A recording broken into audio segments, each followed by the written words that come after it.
Hi guys, welcome back sa ating panonood. Pakita ko lang sa inyo yung mga pan natin.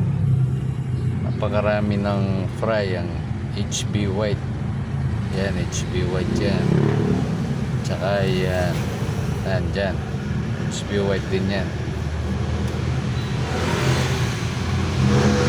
Balak ako pagsama na lang lilipat ko yung unang yung nasa batya diyan ko lilipat. At yan, may mga prime na rin ng ating feeder. At natin yung Dumbo Ear Red Tail. May mga prime na rin mga yan. Kaso na-dead yung isa, female. Yan namang metallic red lace. Nag-drop na yung isa, yung mga fry na dyan. Yung isa naman malaki na yung tiyan. Ayun, malapit na siya mag-drop. Yan ang albino blue topaz. May mga buntis na rin dyan. At yan ang electric blue Moscow. Papansin nyo, may maraming mga fry dyan.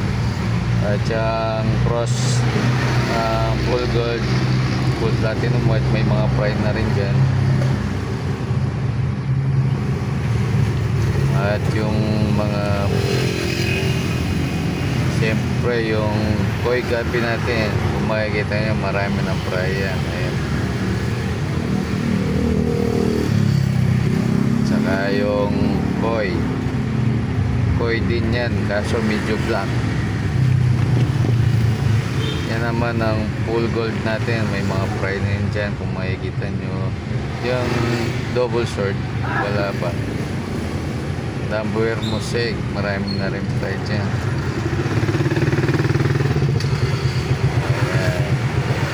Ayan. Dito sa ating mga container, yan, fry din yan, fry. Yung mga MSSBT, Blue Dragon, palalakihin natin yan, gagawin natin, magpaparamihin natin dyan. Red Dragon, yan, mga Blue Dragon din yan, mga halos juby size na yan, gawin natin breeders. At dyan nagtatapos ang ating